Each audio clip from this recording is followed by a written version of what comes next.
오늘 아침 우리에게 주시는 하나님의 말씀을 봉독하겠습니다. 구약성경 출애굽기 32장 30절로부터 35절에 있는 말씀 봉독하겠습니다.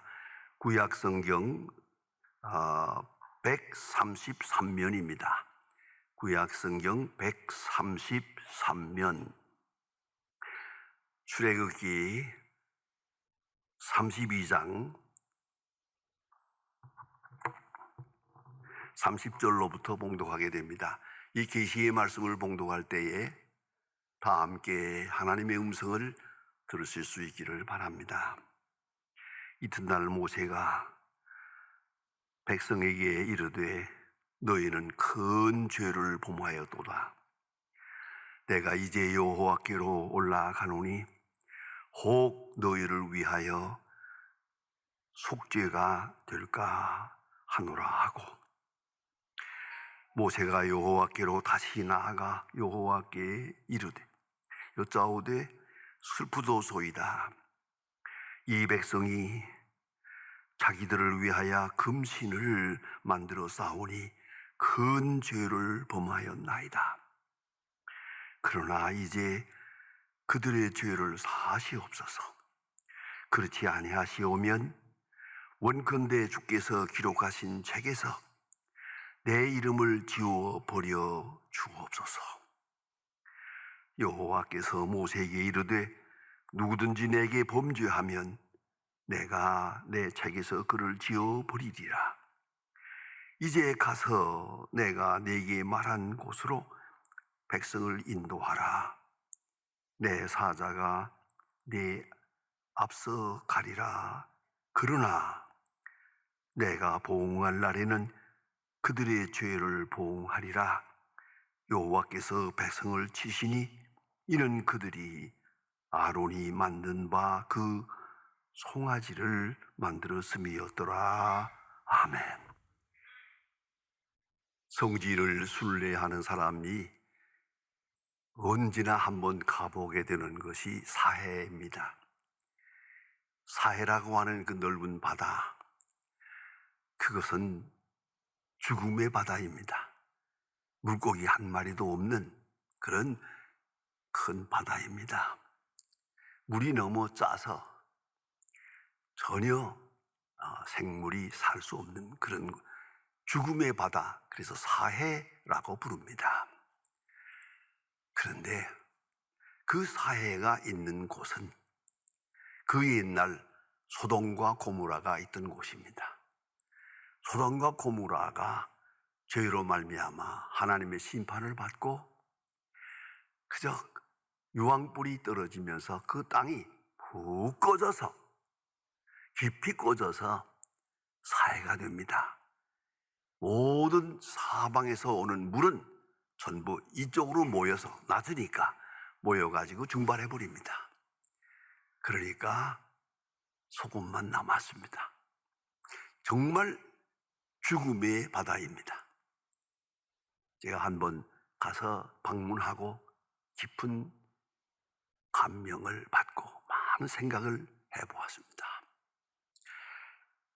이 소돔과 고모라가 이렇게 하나님 앞에 큰 심판을 받았는데, 자, 그 원인이 뭐냐? 성경은 간단히 말합니다. 죄악 때문입니다. 우상을 섬겼기 때문입니다. 타락했기 때문입니다. 도덕적으로 타락했기 때문입니다. 소돔과 고모라 많은 죄를 범했습니다. 지금도 우리가 쓰고 있는 말 가운데 소도마이트라는 말이 있습니다. 소도마이트, 소돔 사람들, 그런 용어입니다. 그것은 바로 남색을 말합니다. 성적 타락을 말하는 것입니다. 오늘도 소도마이트는 그런 성적 죄악을 말합니다. 많은 죄악으로 인해서 하나님께서 더 참을 수가 없어서 진멸하시게 됩니다. 간단히 말하면 소돔과 고모라는 죄로 인해서 멸망당하고 하나님의 심판을 받은 것입니다. 그러나 다시 한번 깊이 생각해 보면 아니옵시다. 소돔과 고모라에는 죄가 있습니다. 죄로 말미암아 멸망받아 마땅합니다만은 소돔과 고모라가 망한 이유는 거기에 있지 않고 하나님이 찾으시는 의인이 없었기 때문입니다. 죄로 인하여 망하는 것이 아니라 하나님을 찾는 의인이 없기 때문에 망하는 것입니다. 예레미야 5장 1절에 보면은 귀한 말씀이 있습니다. 너는 예루살렘 거리에 다니면서 하나님의 의를 찾는 사람 한 사람을 만나라.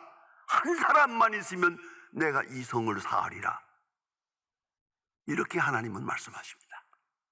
그러니까 죄로 인해서 망하는 것은 기본 원리입니다만은 하나님은 그 속에 하나님이 찾으시는 의인이 있으면 그 의인 때문에 전체 죄를 보류하십니다. 멸망을 보류하십니다. 멸망하지 않습니다. 이걸 잊지 말아야 합니다. 창세기 19장 29절 이하에 보면은 아주 의미심장한 딱 한마디의 기록이 있습니다. 하나님이 소돔과 고모라를 멸하실 때, 하나님이 소돔과 고모라를 멸하실 때 아브라함을 생각하사, 이렇게 나옵니다. 아브라함을 생각하사 그 롯을 구원하시니라. 여러분, 롯은 의인이 아닙니다. 이미 타락한 사람인 것 같습니다. 소돔 사람이 다 돼버렸습니다. 그러나 그를 사랑하는 삼촌 되는 아브라함이 하나님 앞에 엎드려 기도합니다. 아브라함의 기도 때문에 당연히 멸망해야 할 롯과 그 식구는 구원을 받습니다. 그 절절한 기도가 있습니다. 아브라함이 하나님 앞에 기도합니다. 하나님께서 소돔과 고모라를 진멸하시겠다고 하는 그 천사의 말을 듣고 하나님 앞에 조심스럽게 두렵고 떨리는 가운데 기도합니다. 하나님, 그리 마옵소서. 내 조카가 거기 있습니다. 뭐 그런 얘기를 할 수가 없습니다. 하나님의 엄유하신 공의 앞에 그런 이야기를 할 수가 없습니다. 그런 하나님 앞에 하나님의 공의를 인정하며 그 크신 뜻 앞에서 두려운 가운데 기도합니다. 만일에 소돔과 고모라에 의인 50명이 있다면, 의인 50명이 있다면 하나님 어찌하겠습니까? 천사는 대답합니다. 소돔과 고모라는 당연히 멸망되어 마땅하지만 그 속에 의인 50명만 있으면 그 50명으로 인하여 내가 소돔과 고모라를 사하리라. 이런 복음을 듣습니다. 아브라함이 잘 생각해 보았습니다. 50명이 있을 것 같지 않아요. 그래서 하나님 앞에 말합니다. 만일에 5명이 모자라면 어떡하겠습니까? 천사는 말합니다. 45명을 인해서 소돔과 고모라를 사하리라. 다시 하나님 앞에 엎드려 기도합니다. 가만 생각하니까 의인 45명이 있을 것 같지 않거든요. 그래서 하나님 앞에 말합니다. 30명이 있다면 어떡하겠습니까? 티끌과 같은 죄인이 감히 하나님 앞에 기도합니다. 벌벌 떨면서 아브라함이 하나님 앞에 계속 기도합니다. 20명이 있다면요. 하나님, 마지막으로 한 번만 더 말하겠습니다. 10명만 있다면 어떻게 하겠습니까? 하나님은 말씀합니다. 10명만 있다면 그 10명으로 인하여 소돔과 고모라를 사하리라. 그 이상은 더 구할 수가 없었습니다. 이것이 아브라함의 기도입니다. 가보니까 의인 10명이 없습니다. 결국은 소돔과 고모라는 망하게 됩니다마는 아브라함의 마음속에 그 중심에 있는 기도가 있습니다. 그것은 내 조카를 구원해 주세요. 조카 식구를 구원해 주세요. 그 말을 하고 싶었는데 감히 하나님 앞에 그런 기도는 못합니다. 그도 죄인이라면 할 수가 없는 거죠. 그러나 하나님은 그 중심을, 말 못하는 중심을 다 아시고 구원받을 만한 의가 없는 조카와 그 조카 롯과 그 식구를 하나님이 구원하셨습니다. 그래 성경은 이렇게 말합니다. 하나님이 소돔과 고모라를 심판하실 때에 아브라함을 생각하사 하나님께서 그 식구들을 구원했다. 여러분, 오늘은 우리가 6.25 전쟁 일어난 것을 기념하는 날입니다. 전쟁의 화염 속에, 그 엄청난 사건 속에 하나님께서 하나님의 백성들, 기도하는 백성들, 하나님 앞에 애써 그 뜻을 찾는 백성들을 보시고 이 땅에 구원의 역사를 베푸소서. 아주 놀라운 기적 중의 기적, 역사에 없는 일입니다. 유엔군을 파송해서 우리가 구원을 받고 오늘 여기까지 온 거 아니겠습니까? 하나님의 의로운 심판을 기도로 가로막을 수는 없습니다. 그래서 하나님께서 하시는 역사를 앞에 놓고 두렵고 떨리는 가운데서 아브라함은 하나님 앞에 이렇게 중보 기도를 한 것입니다. 소돔과 고모라는 죄로 인해서 심판받아 마땅합니다. 멸망당해서 마땅합니다마는 그 속에 사는 아브라함의 조카 역시 죄악에 다 물들어 있는 것 같습니다. 그러나 아브라함이 롯을 위하여 감히 말을 못하지만 중보 기도를 하고 있을 때 하나님께서 그 중심을 보시고 아브라함의 기도를 들어서 그 8 식구를 구원하신 것을 성경에서 읽을 수 있습니다. 기도는 자신을 위한 기도가 있습니다. 또는 남을 위한 기도가 있습니다. 가정을 위한 기도가 있습니다. 내가 사랑하는 자를 위한 기도가 있습니다. 특별히 나라를 위해서 기도하는 기도가 있습니다. 이 모든 기도는 중보 기도가 될 것입니다. 저들은 기도하지 않고 있습니다. 그러나 내가 저들을 생각하며 하나님 앞에 기도할 때 이것이 중보 기도가 되는 것입니다. 본문에 보면은 모세 한 사람이 하나님 앞에 두려운 가운데서 중보 기도하는 내용이 나옵니다.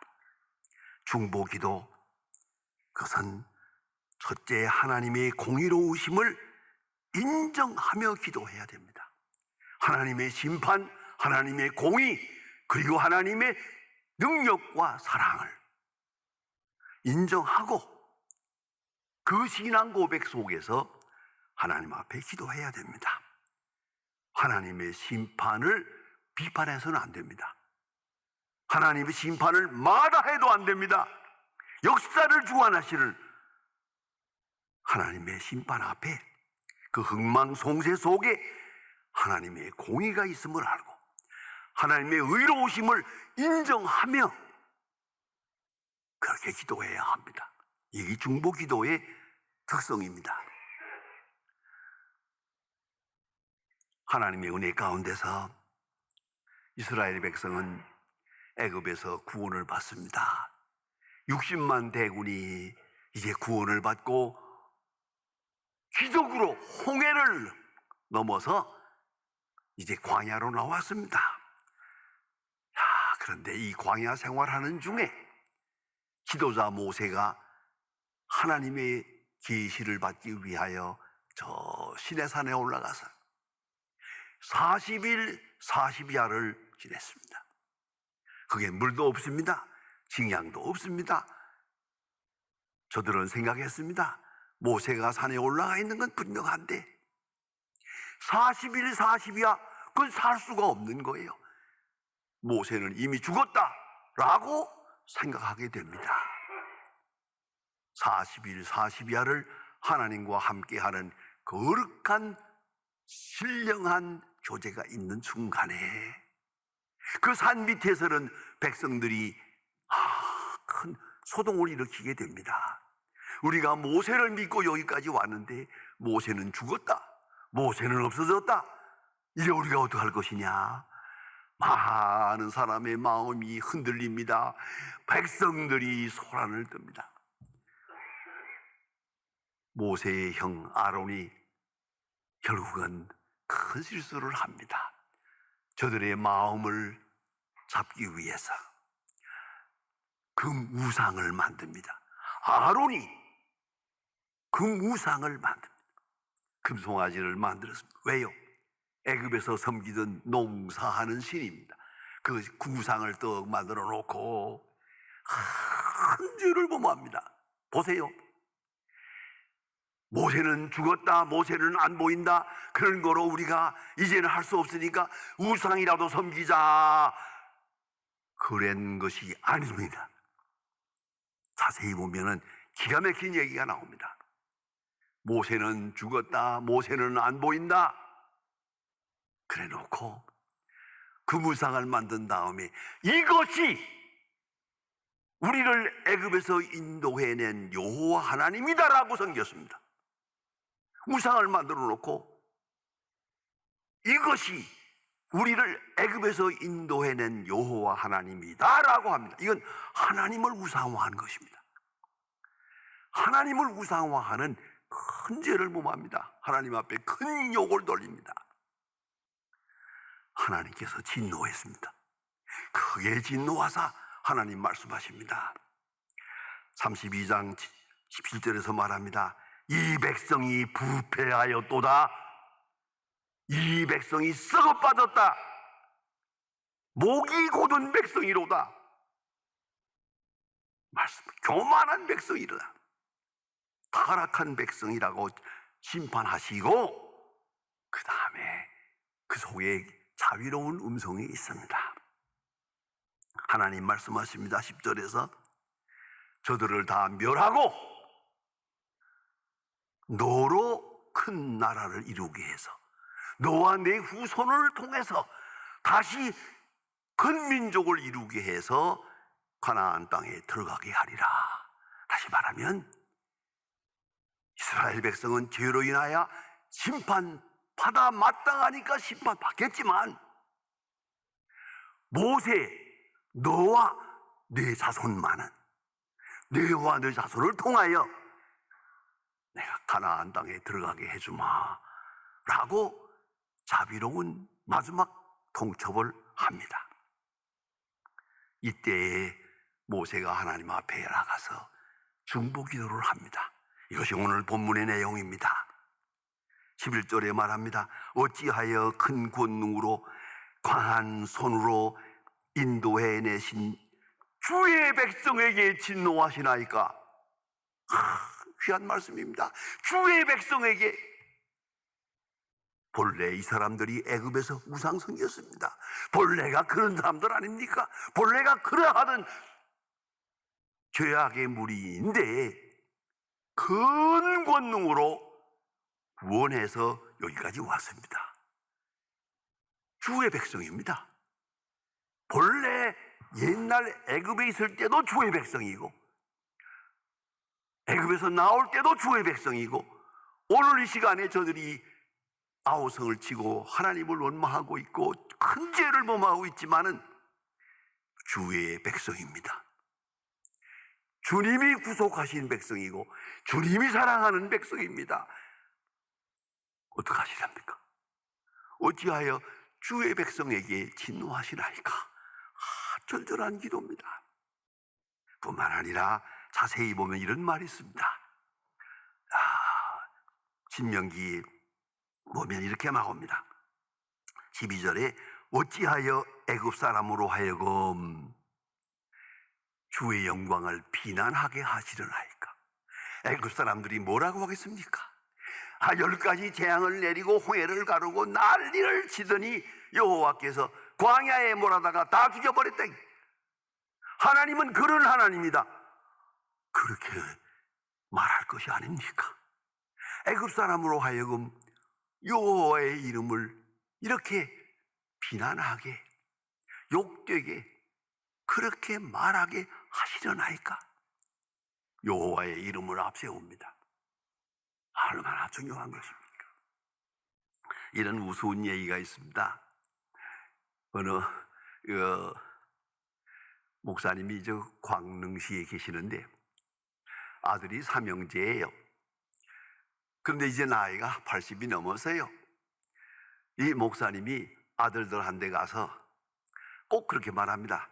용돈 좀 주어라, 용돈 좀 내라 하고 말하고는 그 다음 말이 중요합니다.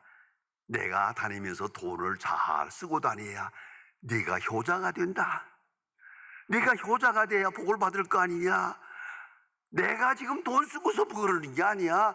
너희들의 이름을 위해서, 너희들 복 받게 하기 위해서 용돈 달라는 거다. 용돈 내라. 그런 목사님이 계세요. 여러분, 그렇습니다. 내가 어떻게 하느냐가 중요하죠.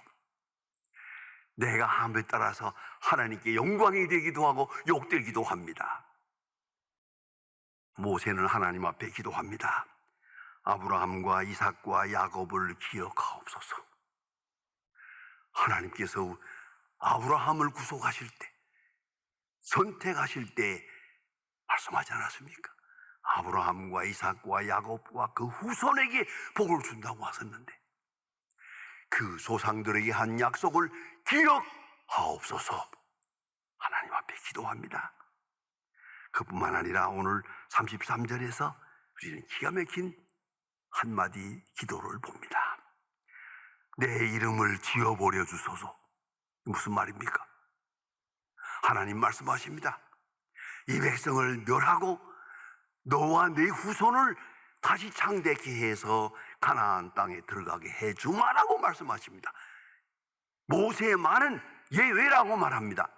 그러나 모세는 말합니다. 이 백성이 멸망될 때 나만 구원받는 거 원치 않습니다. 이 백성이 진멸받을 때 나도 망할 것입니다. 이 백성이 망하는 걸 보면서 나는 살기를 원치 않습니다. 하나님 앞에 그렇게 기도합니다. 내 이름을 지워 버려 주옵소서. 자기의 생명을 제물로 바치며 하나님 앞에 기도합니다. 자기의 생명을 담보로 바치며 기도합니다. 로마서 9장에 보면 사도 바울이 그 민족을 사랑했고 그 민족에 대한 간절한 절절한 기도가 나옵니다. 나는 내 민족이 그리스도에게로 돌아오기를 간절히 바라고 있다. 만일에 그렇지 않다면 그리스도에게서 끊어질지언정 원하는 바라. 쉽게 말합니다. 내 아가 지옥을 가더라도 그래서 된다면 지옥 가겠습니다. 간절한 기도입니다. 자기 생명을 하나님 앞에 제물로 바치면서 기도하는 것입니다. 자기 이기심, 나 하나만을 생각하는 그런 생각 다 버리고 하나의 제물로 바치면서 중보의 기도를 하고 있습니다. 중보의 기도는 자기 자신을 위한 게 아닙니다. 하나님의 거한 영광을 위한 것이고 하나님의 뜻을 위한 거죠. 하나님의 백성을 위하는 것뿐입니다. 백성의 문제가 많습니다만은 사실은 지도자의 문제입니다. 전 이 성경을 볼 때마다 우리에게도 이 모세와 같은 이런 지도자가 있으면 얼마나 좋을까라고 늘 생각하게 됩니다. 중보자적인 기도하는 사람, 중보적 존재가 있을 때 그 민족은 삽니다. 그 나라는 살 것입니다. 나의 나됨을 깊이 생각하면서 하나님 앞에 다시 한번 모세와 같은 거룩한 중보적 기도가 있어야 하겠습니다. 그리할 때에 이 땅에 다시 하나님의 은총과 긍휼하심과 축복이 임할 것입니다. 기도하십시다. 이 프로그램은 여러분의 미디어 선교 후원으로 제작되었습니다. 선교는 사명, 후원은 동역. 당신도 복음을 전할 수 있습니다. 선교 후원 02-6333-1003번